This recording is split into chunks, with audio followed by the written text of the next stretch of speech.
everybody, and welcome to EduMatch. We have a brand new format going for you this week. Tried this before, and we worked out the kinks. We're bringing it right back to you. So follow along with us at the hashtag EduMatch, and you can also see us on YouTube as well as Periscope. So, wanted to tell you all about the EduMatch Person of the Day. So if you don't already know, just go to edumatch.org and look at the Get Connected place, and then there'll be a place to sign up for the Person of the Day. And once you sign up, then we will tweet out information about you over a 24-hour period. There's a little bit of a wait, but don't worry because we'll be tagging you with matches in the meantime. And in addition, if you have an RSS feed for your blog, then we'll be tweeting that out as well to our network of currently about 25,000 educators around the world. So definitely check out the Person of the Day form. So wanted to give a huge shout out to our panel tonight. We have two awesome educators. So I'm just going to have you all introduce yourself. And the topic is math integration. So, Ilse, if you could please introduce yourself. Hi, my name is Ilse. I am a education consultant with LitLife. I mainly focus on math through a literacy perspective, and math integration is basically math literacy. Sometimes we have the myth that it's just one language, all over the world, but it's not. And so that's the perspective I'm bringing today. So I'm excited to be here. Awesome, and super excited to have you. So thank you so much for joining us, Ilse. And we also have our awesome moderator, Stephanie. So Stephanie, if you could please introduce yourself as well.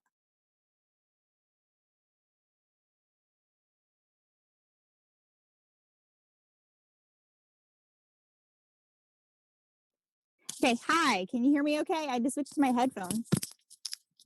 Had to switch the headphones, so that was fun. Okay. Okay. So I am Stephanie Filardo, excited to be helping moderate and ask the questions today. Math is very near and dear to my heart. I taught math but in middle school and high school, both regular education and special education for 6 years. So that's just something that, I've worked with a lot. And now that I teach computer science at the high school level, it's still something that we work with. We run into it almost every single day when we're working with coding. So it's definitely alive and well in the other contents. All right, that is awesome. So we're going to have a fantastic conversation tonight. So definitely looking forward to that. So everybody who is chatting with us on Periscope or on Twitter or on YouTube Live, then we are really looking forward to hearing what you have to say as well. So Stephanie, if you want to go ahead and kick off the conversation with the first question, I'll also jump in. I'll jump in after Ilse does. Okay. So question one. So this one is just one that always gets me anyway. So sometimes people say, I'm just not a math person. So other than the fact that just completely irks me when people say that, I want to know, when's the time you've used math outside of math class, and how has your math ability impacted your life? So outside of math class, well, many years ago, I was working before I was a teacher, before I became an educator. I was working at a Office Depot actually, and we were trying to figure out, I was a cashier. We were trying to figure out what size the screen was.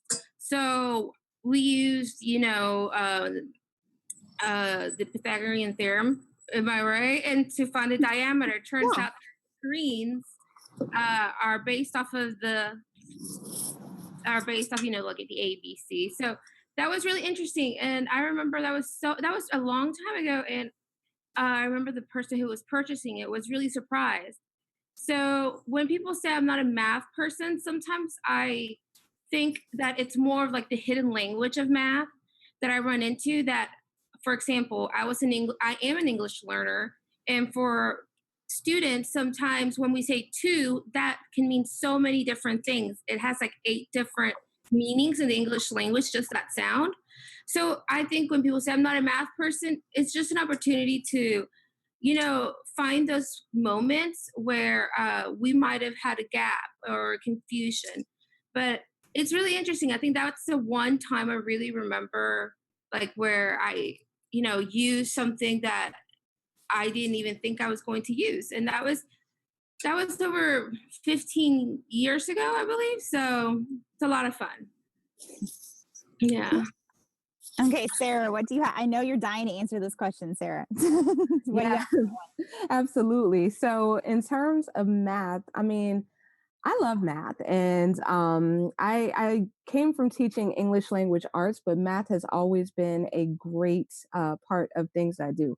And in terms of integrating it with students, then it's just I would say that it played a role the most in well, in everything, but definitely in the tech classes when we were doing STEM activities, and there's just so much math that's integrated into that.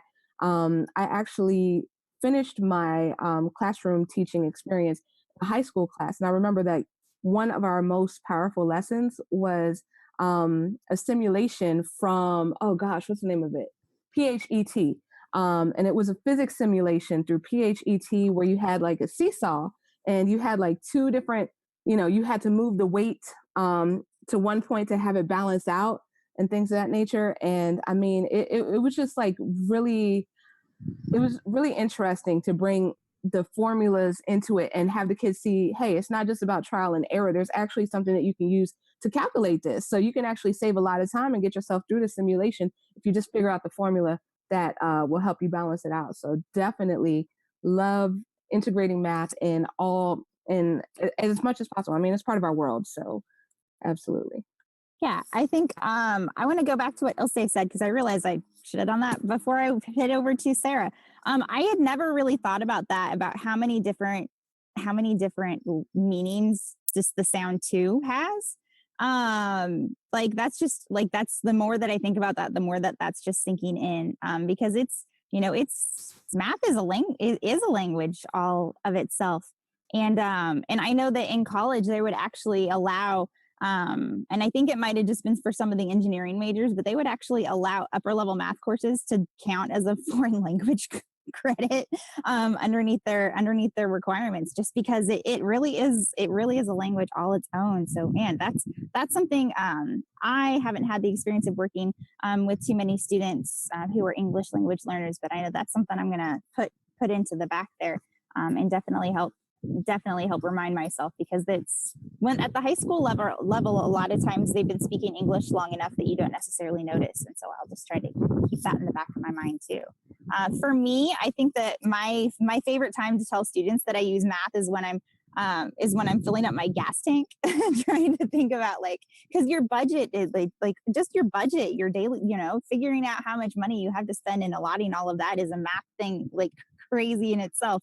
And it may just be that simple adding and subtracting, but that's something that's impacting us daily. And so when I really have to use it to compare and think about, well, it's on my 60-mile drive to work in the morning. Do I stop here and get gas? Or do I stop here? Because if it's 20 cents difference further down the road, how does that add up? And it may not seem like that much right now, but if I keep making that decision, and spending the 20 cents more per gallon every single time, then how is that going to impact me? I found that students really, when you hit them in their pocketbooks and their expendable income, all of a sudden they start to understand that, oh, you mean that I can use that to make decisions in life. Like, yes, it will help you make better decisions, and it's not that it's not like Monopoly, and you don't pass go, you don't collect $200.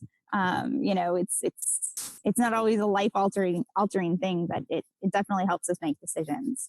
Do you guys, let's see. So we touched a little bit on the cross curricular with the integration with math. So I think that kind of any further questions with that, I'll ask question two, and we can just go ahead and roll on into that one. So what are some powerful ways why am I stumbling over my words right now? Because the way that I wrote this is not grammatically correct. I needed an English teacher looking at this, Sarah. So what are some powerful ways to relate math concepts to other content areas or in life? And I know we kind of I'll ask it anyway, just in case we've got anything else to add to it. But I would love to hear, let's see, Ilse or Sarah, which one of you guys wants to jump in? I'll go ahead and say something. Okay. I loved how you connected it to driving, and it really reminded me that I use math a lot. I rely on math a lot when it comes to managing my time because I have ADHD. So it's really easy for me to hyper focus on one thing and just do it for 2 hours, and it just feels like nothing happened. And or I can get distracted really easily. So I definitely use, when I think about, oh, I have to drive somewhere, I have to think about how much time is it going to take. So I think that is something that's daily ingrained in my life that I don't even notice now. And I think our students, we passively talk about it with their schedules, but really owning your time and being present has to do a lot with math and how much time you dedicate to things. So that was really, I guess, an aha moment when you were talking about budgets and money and place value. I think that that's where I really see like all those connections coming, for me as someone who has ADHD.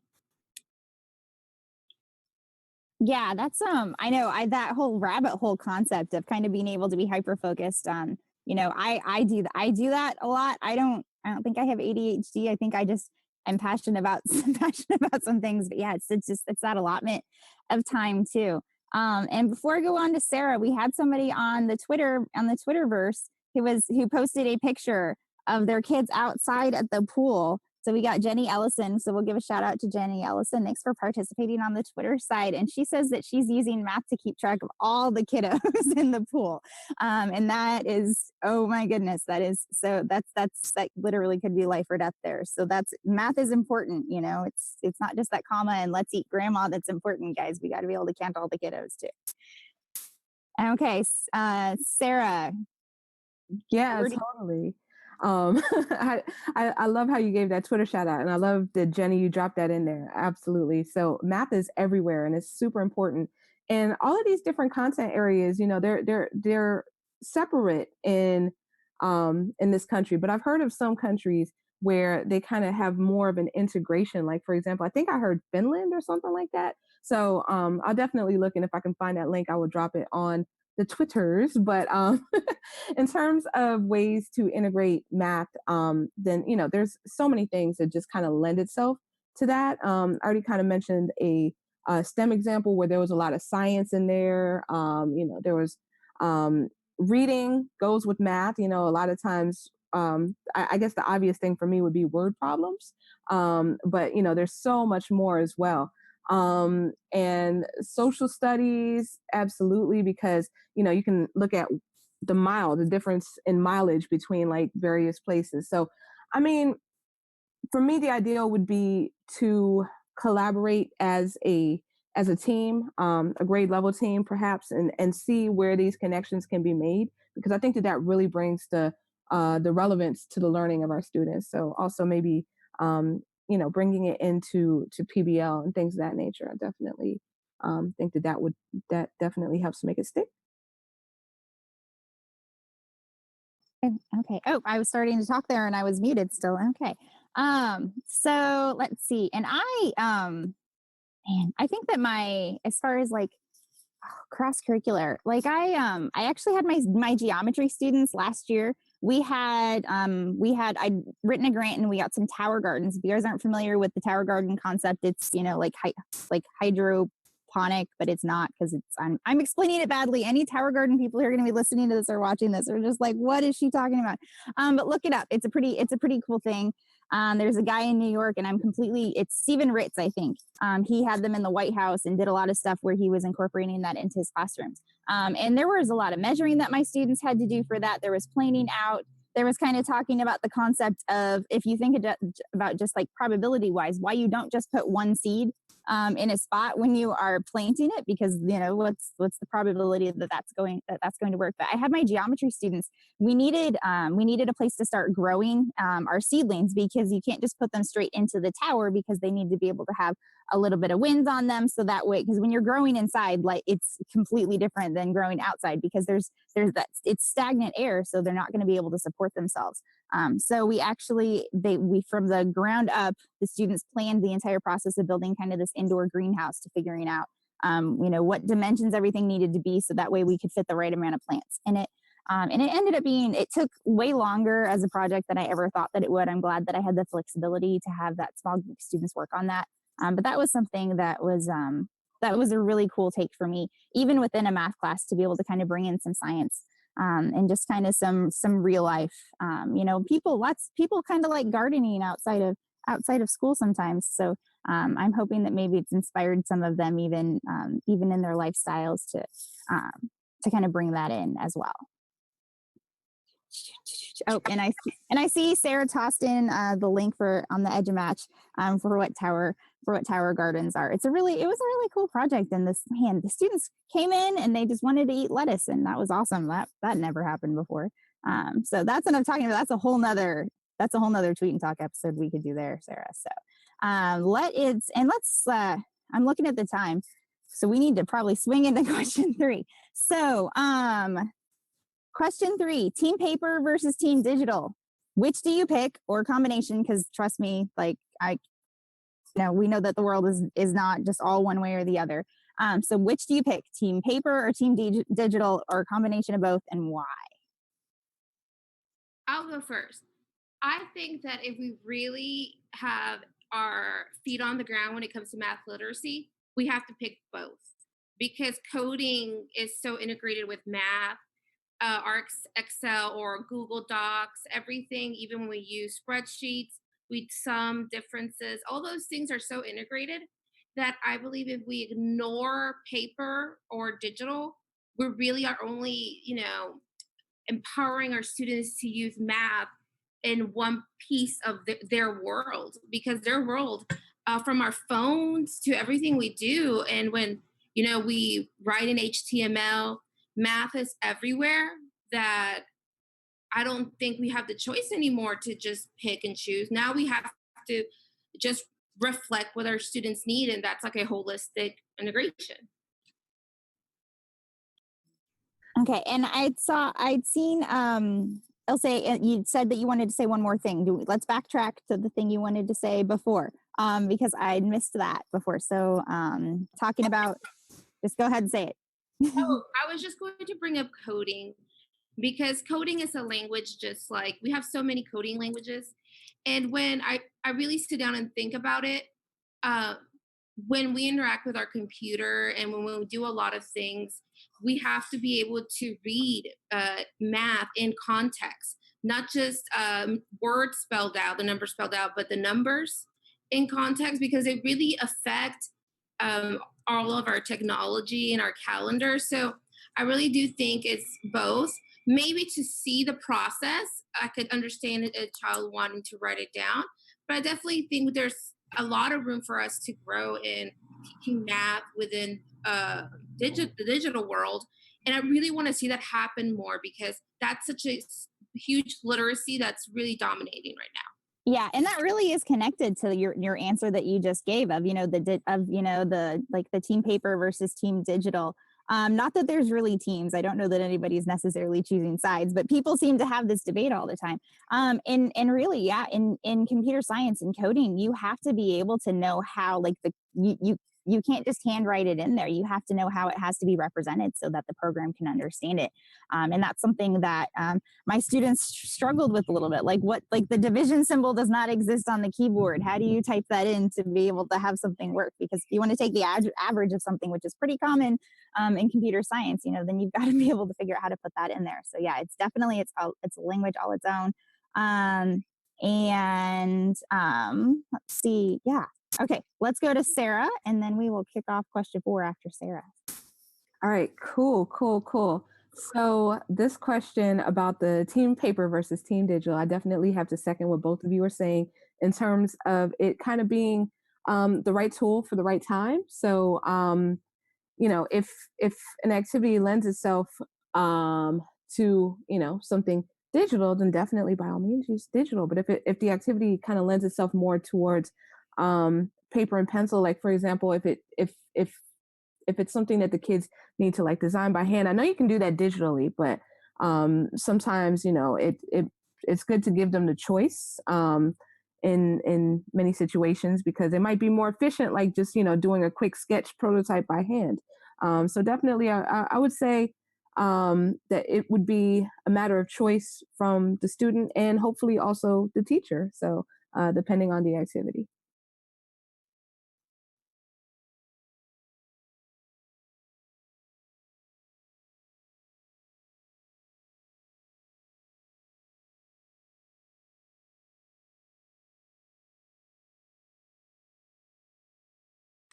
Hey, Stephanie, you might be muted. Sorry, I am muted. Sorry. I agree with everything that you just said there. Because yeah, that's exactly it. We had a response on Twitter I was trying to respond to and forgot to unmute myself. Sorry.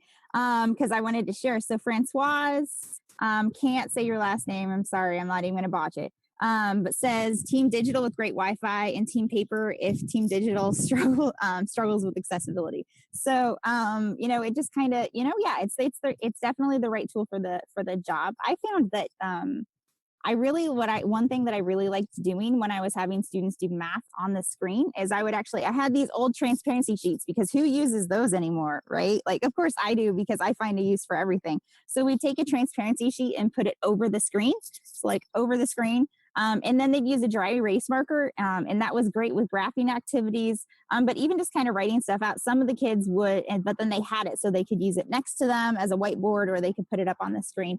And the first time an administrator walked in and saw that, they thought the kids were writing on the screens, and that was a little bit of a crazy conversation, for sure. But that's kind of just a little suggestion to toss out where you can combine that digital and that paper as well. And honestly, I think the students like the dry erase better, and I think it lends to growth mindset almost better than using pencil and paper because you can only erase so well when it's paper.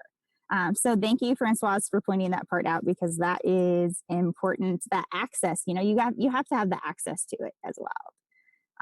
Okay, our last question. Let's round the corner and go to question 4. So, in a world where students have access to resources such as Photomath, which I will briefly explain after I finish saying the question. So, Photomath and Wolfram Alpha, how do you respond? So Photomath is that, for people who aren't familiar with it, is an app where you can take a picture of a math problem, and it used to just be in text, like it had to be typed in, but now they're working on it. My understanding last time I used it, they were working on getting it so it worked with the handwriting as well. And it will actually show the steps and the answer for the students. So, and then Wolfram Alpha is really just an insanely great. If you haven't looked at it and you do anything with math or you don't, you should look at it. It's got a lot of different calculators and resources. So basically, students have access to find quick answers to lower level problems. So how do we respond to that in our teaching? Well, I remember when Wolfram Alpha was first really spreading through the United States. It was actually already very popular abroad. So I realized that made me, take a step back. That other countries are allowing their students to use Wolfram Alpha during their tests. So it made me think, okay, so what's the purpose? Why? So it's just really, I think what everyone's pointing out, that access really determines what we're doing, the purpose, the student driven choice, and the student need. And I personally do use Wolfram Alpha because sometimes I think of it like ecbib.com. That sometimes when we get stuck, you can put in a logarithm and it'll just show you. So that really makes me, question myself. Like, other countries are allowing their kids to do this on tests. So let's figure out why. And that's where, perfect. Okay, let's kick it over to Sarah. All right, awesome. Yeah, so definitely, I love the fact that you're using it with your students. I think that's definitely like something that we need to keep in mind.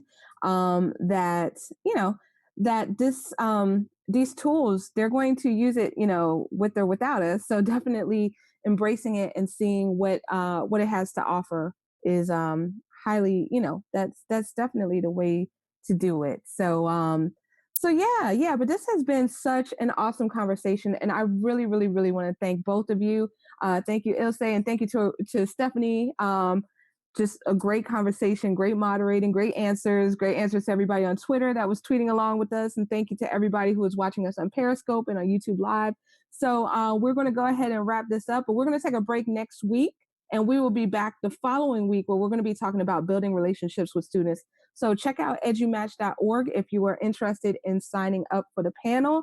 So definitely looking forward to seeing y'all there. And this will be archived. The Twitter portion will be put out in a couple minutes, and the audio portion will be available on iTunes and Stitcher. So definitely check us out. So thank you all so much and have an awesome night.